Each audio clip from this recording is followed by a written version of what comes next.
Alright, Retro, here's your stop.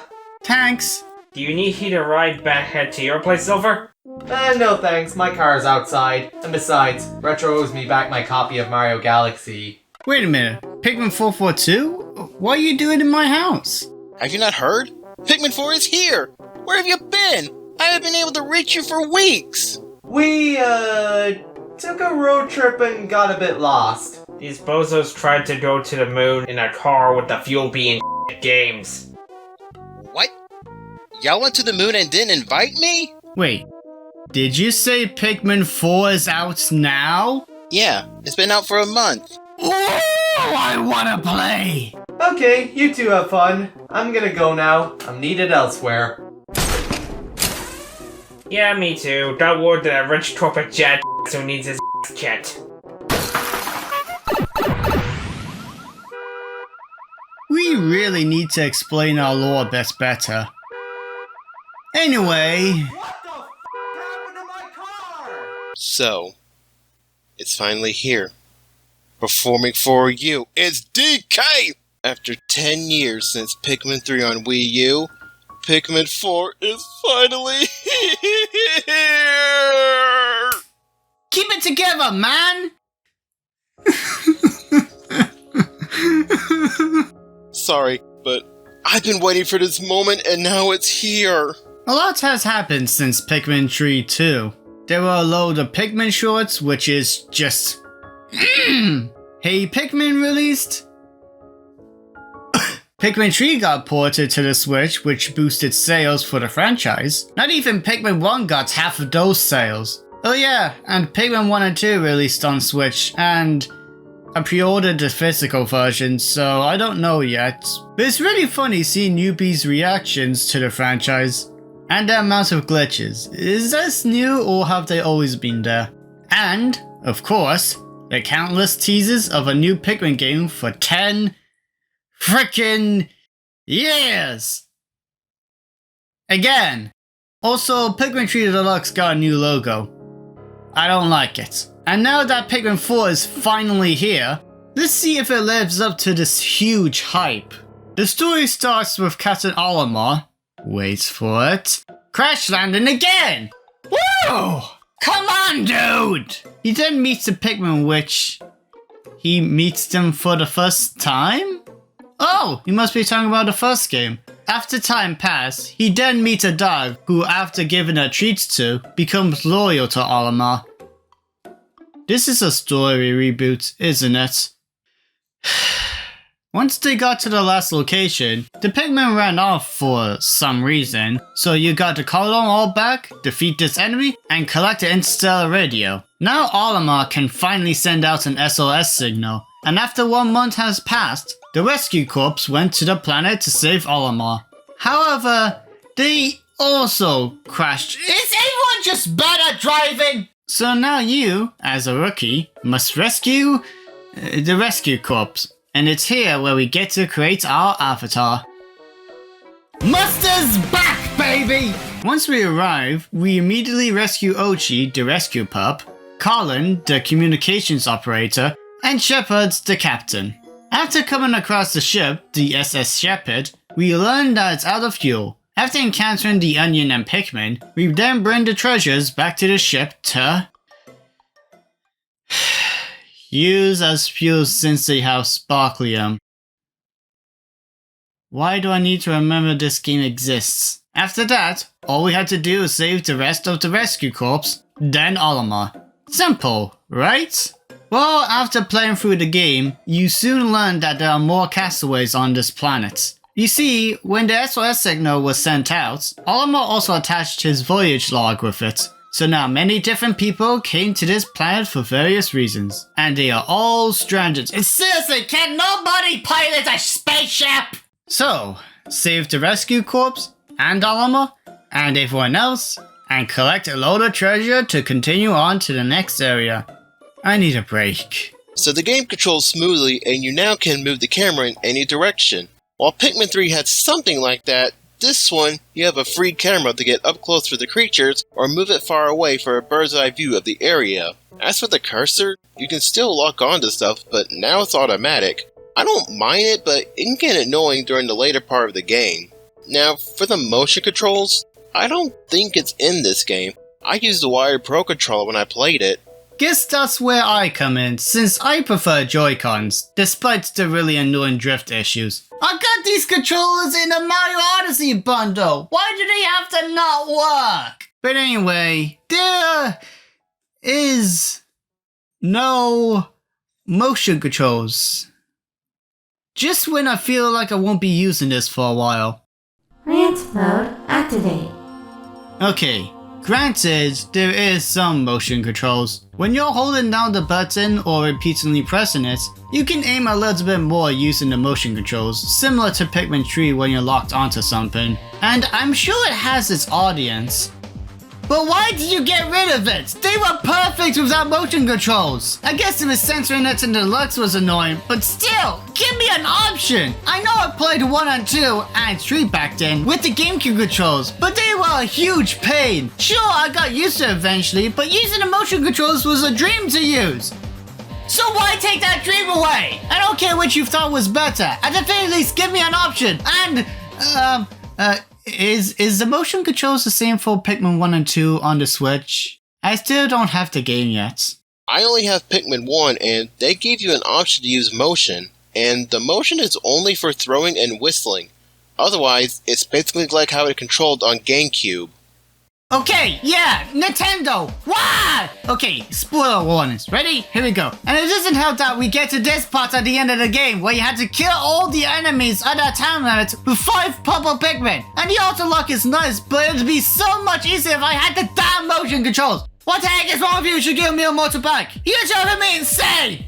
Ah! Yeah, I will admit, I do wish the auto lock-on was optional so you wouldn't be fighting with the cursor. I just hope there will be an update that fixes this issue. Now, if you thought Pikmin 3's areas were huge, Pikmin 4's areas are bigger. These areas are massive and they look so beautiful. And if you're worried about the base, no need to worry because as you explore, you'll find little pink stones. These stones indicate a base, and once you activate it, you can move the ship and onion. However, sometimes you'll have to fight a creature to unlock the base. Thankfully though, you can move the base anytime without limits and it'll bring the Pikmin and Ochi if they're by the base. Speaking of areas, let's talk about them.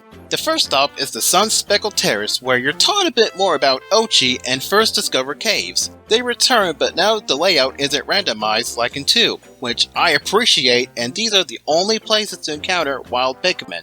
Next is the Blossoming Arcadia. If you look in the distance, you can see what looks like a house and an elephant slide. May I just say how beautiful this place looks?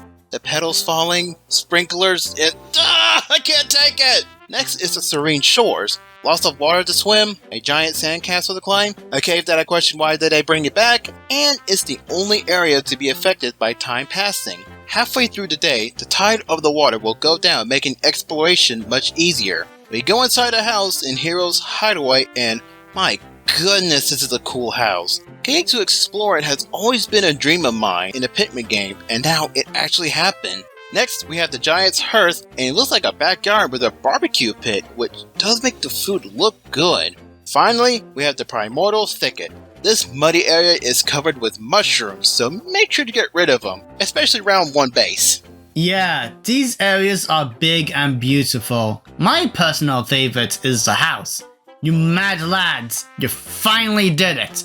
She gave me a motorbike? You're a genius. Before, we had hints of Earth, more so after Pikmin 1. But now we get to see them in an actual house. And outside the lack of proper motion controls, if you have to play with them, this is probably a really good way to play. It's automatically, auto locks for you. And like I said before, you can use the motion controls a little bit. Joining you on your journey is Ochi the Rescue Pup. This guy is pretty much one giant Pikmin. You can send him to bite enemies and do other tasks the other Pikmin can do. You can make him charge into things. He also has more strength than a typical Pikmin. And later on, you and your Pikmin can ride on top of him, and he can even swim, which is pretty nice. I like how if you decide to jump off of him while surrounded by water, the Pikmin will stay put. Oh, and before I forget, the Pikmin AI is even better than Pikmin 3. Now when you touch the Pikmin to bring them back to your group, more will join in too if they're near enough, which is amazing. Speaking of which, all of the Pikmin types you know and love are here. Red, yellow, blue, purple, white, rock and winged. All finally in the main story together. Except no Bowmen, they don't exist anymore. Besides the red Pikmin, this time you find them in the underground caves first, but then you can find their onions later on in the game and grow them from there, which is an interesting way of doing it. Actually, since we're on that topic, when you first play the game, you're only able to have 20 Pikmin at a time in an area, but you can also find these onions that look like they have their life sucked out of them, and you can upgrade the onion to let you bring out 10 more Pikmin. Again, this is an interesting way of doing it, since in the older games, you did reach 100 Pikmin very quickly. Though, I was hoping that we'd get to a point where we get to have over 100. Unfortunately, you can't. Oh well. Anyway, the Pikmin act like how you expect. The purple and white are downgrades, but I don't think it's as bad as Pikmin 3. Purple Pikmin are still strong, but not as strong as Pikmin 2. They can still create shockwaves, but I don't think they stun the bigger enemies. Unless I'm wrong. The white Pikmin are still resistant to poison, and I think they're faster? And I think if the enemies eat them, they get hurt? There was a lot going on, okay? And we've got a newcomer to Pikmin 4, the Ice Pikmin. They can't be frozen because, they're already frozen, and they can freeze enemies and bodies of water with enough Ice Pikmin. They also look like two rock Pikmin stuck together. I love it. I really like how when you destroy a frozen enemy, you can't bring their corpse back to the onion, but you get nectar or an ultra spicy spray.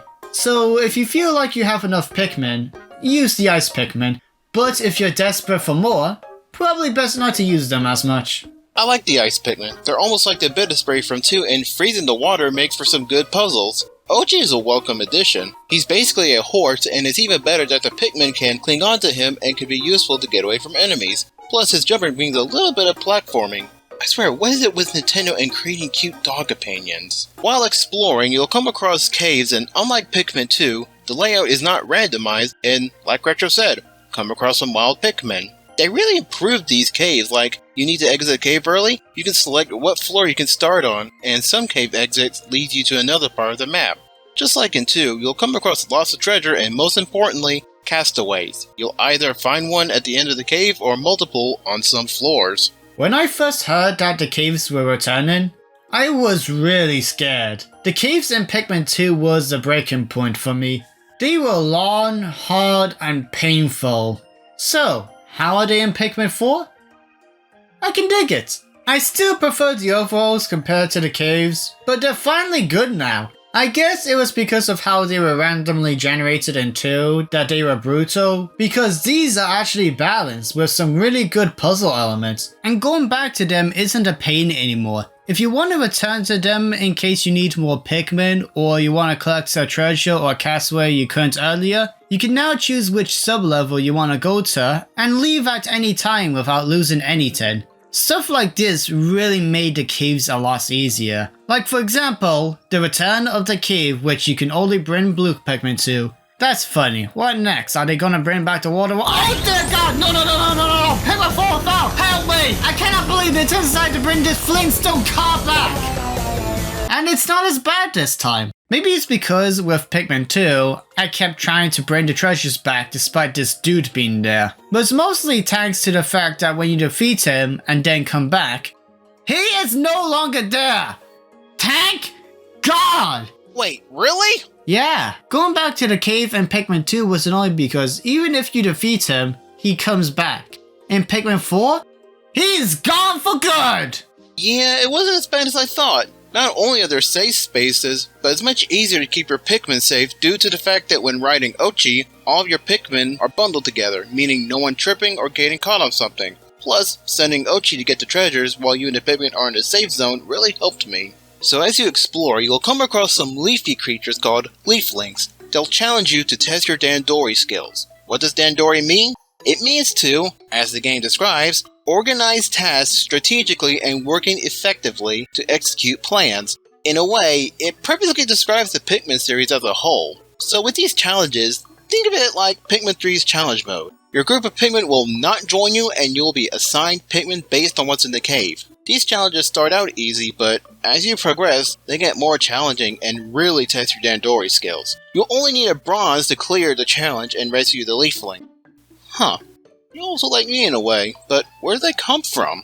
Well, your answer is a red Leafling with a big nose and a dog. They look familiar, but that's not important. He's got a castaway and we need to follow them. Once we enter the cave, we are challenged by the Leafling to a Dandori battle. Here, you must collect more stuff than your opponent before time is up. As you progress, more rules are added like bonus finds, golden sniffer, items, and sneak bombs. Bonus finds are ×2 multipliers on any object or creature. Golden sniffer will increase your score by a lot. Items are found in mystery capsules and these can either help you or hinder your opponent. And sneak bombs are really dangerous. The Pikmin or Ochi will carry it to the opponent's onion, and when it absorbs it, it will explode and some stuff will be released from the onion, and it's your chance to collect it or retrieve it. So the person we follow turned the castaway into a Leafling by putting them into an onion, and when we rescue them, we don't know who they are. Which brings me to the nighttime mode. In this mode, you have one simple task. Protect the Numikno until sunrise. However, the glow on it turns the other enemies into a frenzy, and will all fixate on it. You see, the Lumino will help you produce a medicine that can cure the Leaflings and turn them back. I wonder... Don't even think about it. And once the enemies destroy the Lumino, no medicine for you. Luckily, we have a new type of Pikmin who only appears at night. The Glow Pikmin. Their resistance to all of the elements, just like the Bulbman, please come back to me. When you finish a task, they spawn back to you, and when you charge the button down, they can stun enemies for a little bit and instantly latch onto them. So using the Glow Pikmin, you must either protect the Lumino until sunrise, or defeat all of the enemies. These are really fun, and can be a bit challenging if you don't plan carefully. Remember to keep stocking up on Glow Pikmin while waiting for the enemies to go red, tell Ochi to guard the Lumino, activate Trick Nose to lure the enemies away, and... wait, what's this egg doing there?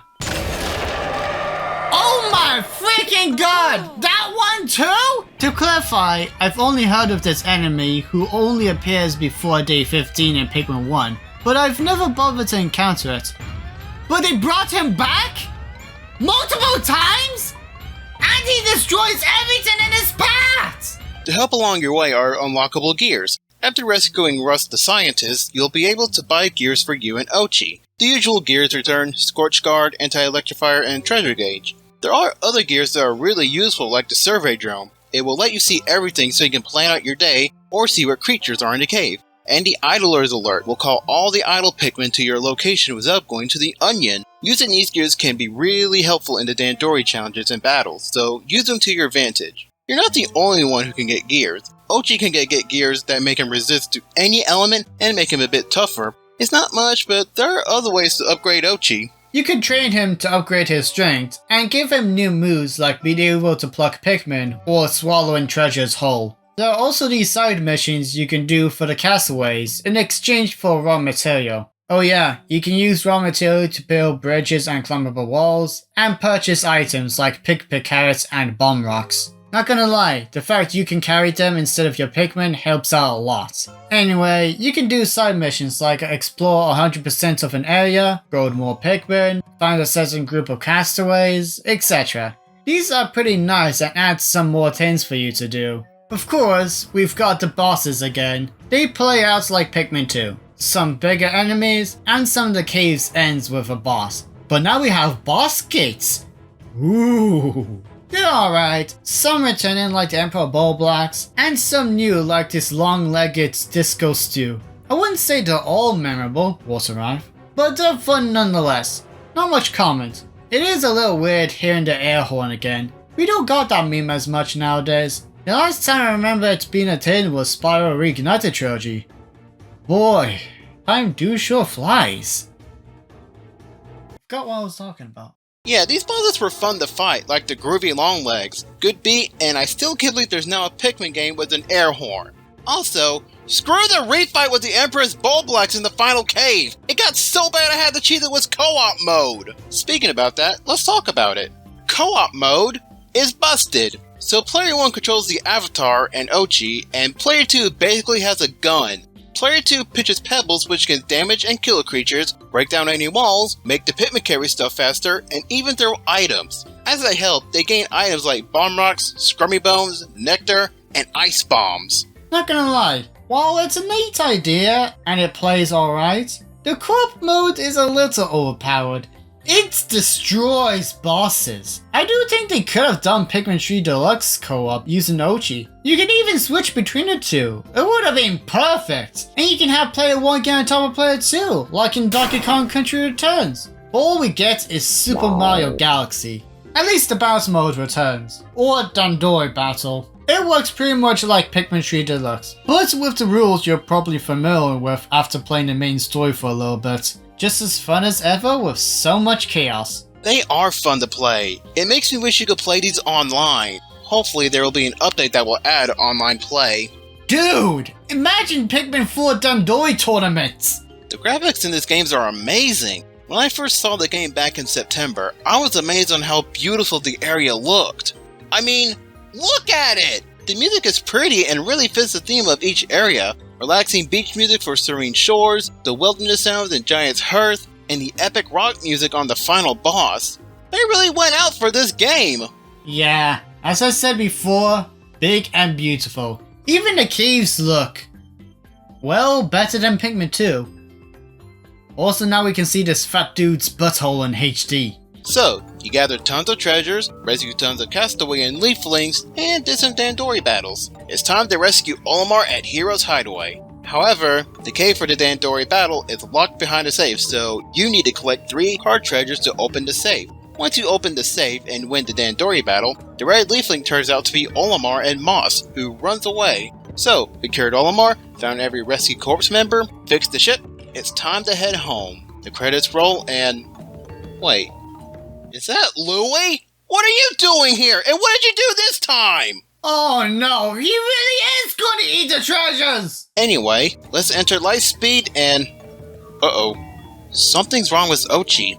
He's not feeling good. When we return to the planet though, he's feeling fine. Turns out, his tail grew a leaf and is unable to leave the planet. The medicine from the glow set won't work, so we need to find a veterinarian to help us cure Ochi. We head to a new area, Giant's Hearth, to find that veterinarian, and upon landing, we see Louie with Moss, but they end up running away. When we find them, they end up capturing a castaway and trying to turn him into a leafling, but it doesn't work. We beat them and rescue the castaway who's from Kopai. Huh. Apparently, York is one of Al's siblings. We also find another Kopai named Dawn Bergman who informs us about Nell and where to find her. She's in the final area, Primordial Thicket, and after one final Dandori battle with Louie, he runs away while Moss stays behind. Olimar gets her to come to the base, and Nell informs us that to cure Ochi, we need a sample of another dog who hasn't been leafified. We learn that Louie found another dog and is in a cave that was covered by a boulder. This leads us to the final cave, Cavern for a King. This is the longest cave consisting of 20 sublevels. It's really challenging and has some bosses returning like the Empress Boblax and the Smoky Prog. Yeah, this was the only time I used the glow seeds to grow glow Pikmin, which you can only have in caves at night time. Anyway, I do think it's better than the final cave in Pikmin 2, but it's still pretty challenging. Because you know what's better than fighting the water raft again? Fighting 2 of them, I quit. As for fighting the giant dog as the final boss, it's pretty good. The usual use all of your Pikmin types. Once we get his color and rescue Louie, we save Ochi and return back home. The end. And Louie even gives you missions to bring him enemies as ingredients. Oh my god. And what do you get? The ability to carry stuff too. Cool, I guess. Oh, right! I nearly forgot to mention Olimar's side story. This takes place around the intro, and how he got his ship pieces back. Oh my. It plays like Pikmin 1. My request has been fulfilled! You've got 15 days to get all 30 ship pieces, which is a bit intimidating, not gonna lie. And the days are shorter too, dear god! But... wow, I love this. And no matter what, the bad ending is canon. They even showed the Pikmin taking him to the onion and turning into a Pikmin. Nintendo! Dude! And once you've done that, you can enter this cave with 20 really difficult Dandori challenges. But once you've completed them, you get the white and purple onion. Which is neat, I guess. Yeah, the Sage Leads caves was a pain, especially the one where you have to kill all enemies in a short amount of time. Now, there are two things we forgot to mention. One is, if you lost a Pikmin or left one behind at the end of the day, you can rewind time to a minute or two. It really came in handy when I had an idea or wanted to redo something. There's also an unlockable Leafling outfit you can get when you rescue 10 Leaflings. By going to the stylist, she'll give you a side quest to rescue 10 Leaflings, and when you come back, you can change into one. Oh dear God, no!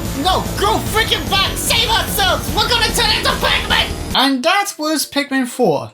How was it? It is really, really good. It's pretty much Pikmin 2 but bigger and better, while taking elements from the previous Pikmin games. I loved exploring the areas. The keys were actually pretty good. The Dandori challenges and battles was a really good idea. Same with the nighttime mode. There's plenty of side content to do. All of a side story! And best of all, it's the perfect start for newbies. The only really big complaint is the motion controls not being as good. Please bring it back, Nintendo! I do still prefer Pikmin 3 Deluxe, mostly just for the gameplay style of doing turns on the day modes, but this game's a close second. My opinions aside, probably the best Pikmin game. You should get this one whether you're just wanting to get into the series, or if you're already a fan. The 10-year wait was once again worth it. I agree. The wait and hype was worth it. Heck, it was so hyped that people took advantage of putting stuff on New York Times Square. If you need to play a Pikmin game, this is the one you need to play. I don't know what the future holds for the Pikmin series, but let's hope it keeps going strong. Well, Retro, looks like my work here is done. We looked at every Pikmin game, and now I must leave. Wait! There's one more thing we still need to do.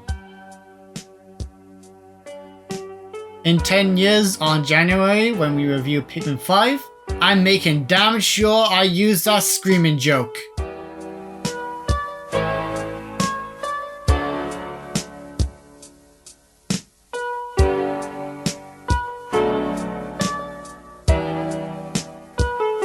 Okay, in all seriousness, can someone else draw Pikmin 442 for me?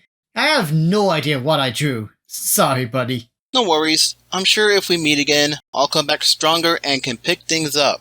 Wait, if you can't pick up things, how are you able to play any of the Pikmin games? Hey guys, thanks for watching this video. I'm sorry this one also took a long while. I'm starting to see a pattern with these kind of videos, no matter how long or short they are, so I am really sorry about that. I'm trying my best. But regardless, I hope you enjoyed this Pikmin 4 review. It's not a Let's Play. I need to remind myself, they're different. I hope you know that, right?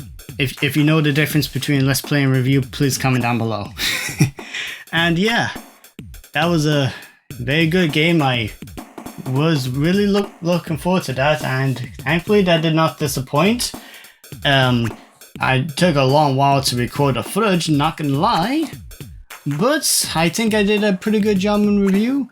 I don't really want to pat myself on the back there, but regardless, if you liked it, please like, comment, subscribe, share this with everyone you all know, blah blah blah blah blah.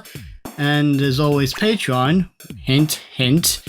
And don't forget to check out Pikmin 442. And thanks for him for joining in on this whole Pikmin review stuff. So yeah. And I will be getting back to Perfect Dark next review, unless somehow Spyro 4 is announced. If it gets announced before this review comes out, then yeah. Anyway, bye.